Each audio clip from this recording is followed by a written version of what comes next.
Welcome student. আজকে আমি যে সাবজেক্টটা পড়াবো সেটা হচ্ছে হিস্ট্রির একটা পার্ট যেটা আমি পড়াবো সেটা হচ্ছে রাজতরঙ্গিনী। তো প্রথমেই জানিয়ে রাখি, ইতিহাস সম্বন্ধে জানতে গেলে আমাদের দুটো উপাদানের উপর সম্পূর্ণভাবে নির্ভর করতে হচ্ছে। একটা হচ্ছে লিখিত উপাদান, একটি হচ্ছে প্রত্নতাত্ত্বিক উপাদান।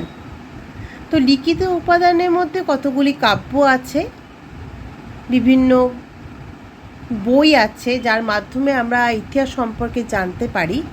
তো রাজতরঙ্গিনী হচ্ছে তার মধ্যে একটি বই, যেটি আজকে তোমাদের পড়াবো।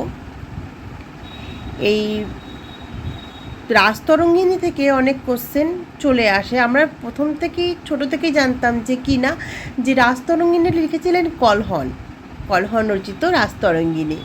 কিন্তু এই রাজতরঙ্গিনীর মধ্যে আরও কতগুলো ক্ষুদ্র ক্ষুদ্র কোশ্চেন আছে যেগুলো প্রিভিয়াস ইয়ার্সে অনেকবার চলে এসেছে এবং আগামী দিনেও আসতে পারে, আসবেই ধরে রাখো। তো আগামী দিনে যে সমস্ত পরীক্ষাগুলো আছে, যেমন মাদ্রাসা আছে, নেট সেট আছে, WBCS আছে, WBCS থেকে প্রচুর কোশ্চেন হিস্ট্রি থেকে আসে। ফলে আশা করছি তোমাদের এই ভিডিওটা সম্পূর্ণ দেখলে তোমরা রাজতরঙ্গিনী সম্পর্কে অনেকটাই তথ্য তোমরা কিন্তু পেয়ে যাবে। আমি ছোট ছোট নোটসের আকারে এখানে আমি লিখেছি, আমি সেটাকেই তোমাদের সামনে বিস্তারিত আলোচনা করব। তো চলো শুরু করা যাক। রাজতরঙ্গিনী কে লিখেছেন না কলহন রচিত রাজতরঙ্গিনী। এবং তোমরা জানবে তাহলে কলহনটাকে, তিনি কোথায় থাকতেন, তার জন্মগ্রহণ কোথায়। তো তিনি হচ্ছেন কাশ্মীরে তার জন্মগ্রহণ করেছিলেন দ্বাদশ শতাব্দীর প্রথম দিকে। তাহলে কি হলো না, তোমাদের যদি কোনো প্রশ্ন করে যে কলহন কোথায় জন্মগ্রহণ করেছিল, অনায়াসে তোমরা উত্তর দিতে পারবে যে নাকি কাশ্মীরে তিনি জন্মগ্রহণ করেছিলেন। কবে না দ্বাদশ শতাব্দীতে। ঠিক আছে, এবার রাজতরঙ্গিনী যে বইটা লিখেছেন, সেই রাজতরঙ্গিনী গ্রন্থে মোট 8টি অংশে বিভক্ত। কটি অংশে বললাম? মোট 8টি অংশে বিভক্ত। এখানে প্রায় 8000-এর সংস্কৃত শ্লোক আছে। তাহলে রাজতরঙ্গিনীর সম্পর্কে যদি আমরা জানতে যাই বা বুঝতে যাই, তাহলে যদি তোমাকে বলে যে এটি কটি অংশে বিভক্ত, তো অনায়াসে তোমরা বলে যেতে পারবে যে রাজতরঙ্গিনীটি 8টি অংশে বিভক্ত। এখানে প্রায় 8000টি সংস্কৃত শ্লোক আছে। তাহলে এখান থেকে জানতে পারছো এটি একটি সংস্কৃত ভাষায় কিন্তু লেখা হয়েছিল এবং বিভিন্ন খণ্ডে বর্ণিত বিষয়বস্তু নিরিখে 8টি খণ্ডকে 3টি প্রধান শাখায় ভাগ করা যায়। তাহলে দেখো, আমরা এতদিন শুনেছি যে রাজতরঙ্গিনী শুধুমাত্র কলহনের লেখা, ঠিক আছে, তার যে এত কিছু ভেতরে ছিল, যে এই 8000টি শ্লোক, তারপরে তোমাদের হচ্ছে এই 8টি ভাগে ভাগ এবং 8টি ভাগকে আবার 3টি খণ্ডে বা 3টি শাখায় ভাগ করেছে, এত কিছু তো আমরা জানতাম না, তাই না? তো এই 3টি শাখার মধ্যে প্রথমটি তো বলেই দিলাম কলহন রচিত। দ্বিতীয় রাজতরঙ্গিনী রচনা করেছিলেন জানরাজ। কে? জানরাজ। তোমরা এই নোটগুলো কিন্তু খাতায় লিখে নেবে। তাহলে কি তোমাদের কিন্তু যখন পরীক্ষা আসবে, খাতায় লেখা থাকলে কি হবে না, তোমরা খুব সহজে খাতাটাকে একবার যদি চোখ বুলিয়ে নাও, তাহলে তোমরা কিন্তু অনায়াসে জিনিসটা বুঝতে পারবে। তাহলে কি বললাম না, দ্বিতীয় রাজতরঙ্গিনী। দেখো, রাজতরঙ্গিনী কিন্তু একটা নয়, তাহলে তারও কিন্তু ভাগ আছে, তাই না? তাহলে দ্বিতীয় রাজতরঙ্গিনীটি রচনা করেছিলেন কে? জানরাজ। এই গ্রন্থে তিনি কাশ্মীরের সুলতান জয়নুল আবেদনেই নির্দেশে রচনা করেছিলেন। তাহলে এখানে তোমরা যদি জানতে পারছো যে দ্বিতীয় রাজতরঙ্গিনীটি লিখেছিলেন জানরাজ, তিনি গ্রন্থটি কার নির্দেশে লিখেছিলেন না কাশ্মীরে যে সুলতান ছিলেন যার নাম জয়নুল, তার আবেদনে কিন্তু তিনি এই গ্রন্থটির দ্বিতীয়টা ভাগটা লিখেছিলেন। তৃতীয় রাজতরঙ্গিনীটি রচনা করেন শ্রীবর। সংস্কৃত ভাষায় 350টি গ্রন্থ রচনা করে। তাহলে প্রথমটি লিখেছিলেন কলহন, দ্বিতীয়টি লিখলেন কে না জানরাজ। ঠিক আছে, জানরাজ লিখেছিলেন সুলতানি জয়নুলের নির্দেশে বা আবেদনও বলতে পারো। তৃতীয়টি লিখলেন কে না শ্রীবর। এবং চতুর্থ মানে 4 নম্বর রাজতরঙ্গিনীটি রচনা করেন কে? প্রজ্ঞা ভট্ট। তাহলে দেখো এখানে কিন্তু 3 জনের নাম আছে। দ্বিতীয়টি কি লেখেন? তাহলে তোমরা ছোট ছোট করে লিখে রাখবে যে দ্বিতীয় রাজতরঙ্গিনীটি লিখেছিলেন জানরাজ, তৃতীয় রাজতরঙ্গিনীটি লিখেছিলেন শ্রীবর এবং চতুর্থ রাজতরঙ্গিনীটি লিখেছিলেন প্রজ্ঞা ভট্ট। তাহলে এখান থেকে যদি তোমাদের কোশ্চেন দেয় যে ধরো তোমাদের কোশ্চেন দিল তো চতুর্থ রাজতরঙ্গিনীটি কে লিখেছিলেন, ওখানে অপশন দিল জানরাজ, শ্রীবর, প্রজ্ঞা ভট্ট, তাহলে তোমরা অনায়াসে ওখান থেকে পেয়ে যাচ্ছ যে প্রজ্ঞা ভট্ট কিন্তু চতুর্থ রাজতরঙ্গিনীটি লিখেছিলেন, তাই না?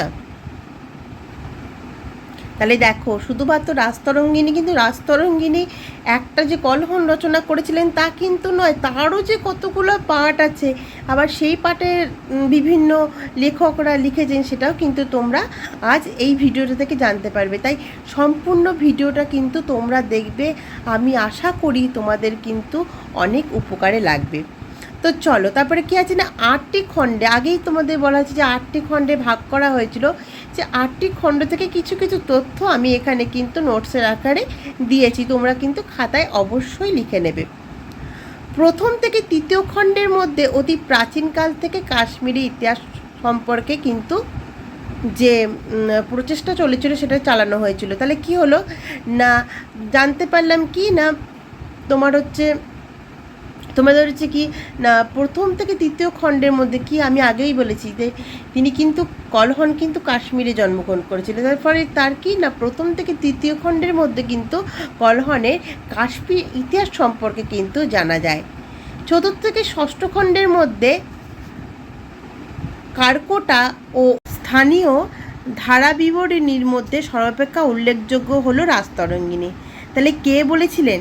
ডক্টর রমেশচন্দ্র মজুমদার বলেছিলেন। কিন্তু তৎকালীন সমাজে যে সমস্ত গ্রন্থগুলো লেখা হয়েছিল তার মধ্যে উল্লেখযোগ্য হলো কি না কলহনের লেখা রাজতরঙ্গিনী। তাহলে বুঝতে পারছো যে এই যে গ্রন্থগুলো লেখা হয়েছিল বলেই কিন্তু আমরা ইতিহাস সম্পর্কে বা তৎকালীন সমাজে রাজাদের সম্পর্কে, তারপর সুলতানদের সম্পর্কে কিন্তু জানতে পারি। তাই এই লিখিত উপাদানগুলি কিন্তু ইতিহাস জানার জন্য কিন্তু খুবই উল্লেখযোগ্য। তো তারপরে দেখো স্যার অরেলস্টিনেন 26শে নভেম্বর 1862 এবং বুদাপেস্ট হাঙ্গেরি 26শে অক্টোবর 1943, কাবুল আফগানিস্তান। ইনি এই যে রাজতরঙ্গিনী কিন্তু অনেকবার সম্পাদিত হয়েছে, অনেকবার, ঠিক আছে? এই অনেকবার সম্পাদনা করার ফলে যে মূল যে দুটি লেখকের সম্পাদনা বেশি উৎকৃষ্ট বলে আজ অবধি আমরা জানি, তা সেটা হচ্ছে স্যার অরেনস্টিনের একটা এবং বুদাপেস্ট হাঙ্গেরি যে 26শে অক্টোবর তারা যে 1943 খ্রিস্টাব্দে এবং 1862 খ্রিস্টাব্দে তিনি যে এই রাজতরঙ্গিনীকে গ্রন্থটিকে আবার সম্পাদনা করেন, তা সেটা কি সবথেকে উৎকৃষ্ট মানে বলা যেতে পারে যেটা থেকে আমরা খুব ভালো, মানে এতবার তো সম্পাদনা করা হয়েছে, ফলে তাদের মধ্যে যেটা সর্বশ্রেষ্ঠ মানে বলা না সর্বশ্রেষ্ঠ যে হয়, হ্যাঁ সবাই তো সর্বশ্রেষ্ঠ হতে পারে না, মানে এতবার লেখা হয়েছে যে তাদের এই লেখা বা সম্পাদনা হয়েছে, এই সম্পাদনার মধ্যে যে দুটো উল্লেখযোগ্য সেই দুটোই কিন্তু এখানে তোমাদের বলা হয়েছে। তো চলো আজকের ভিডিওটা এইটুকুনি। তো আশা করি তোমাদের ভিডিওটা থেকে রাজতরঙ্গিনী সম্পর্কে তোমরা কিন্তু অনেক তথ্য পেয়ে যাচ্ছ এবং সেগুলো অবশ্যই খাতায় নোটস করে রাখবে। আমার ভিডিওটা ভালো লাগলে অবশ্যই আমার চ্যানেলটাকে সাবস্ক্রাইব করবে এবং লাইক করবে, শেয়ার করে দেবে, আর বেল আইকনটা প্রেস করতে কিন্তু একদম ভুলবে না। পরবর্তী যে ভিডিওটি আসবে এখনই আমি এখানে বলে দিচ্ছি, সেটা হচ্ছে বিলহনের বিক্রমাদেব চরিত এবং বাগপতিরাজের গৌরবাহ, এই দুটি কিন্তু আমি পরবর্তী ভিডিওতে দেব। তোমাদের ভিডিওটি ভালো লাগলে অবশ্যই কমেন্ট বক্সে লিখে দেবে, আর কি কি বই সম্পর্কে তোমরা জানতে চাও সেটাও অবশ্যই লিখে দেবে। তো চলো, সকলে ভালো থাকবে, সকলে স্টুডেন্টরা ভালো থাকবে। আগামী দিনের মাদ্রাসা পরীক্ষার জন্য তোমরা, হিস্ট্রির প্রিপারেশনের জন্য তোমরা এই নোটসটা তোমাদের আশা করি খুবই কার্যকারী হবে। তো চলো, পরবর্তী ভিডিওর জন্য তোমরা কিন্তু বেল আইকনটা প্রেস করে দিও, ঠিক আছে।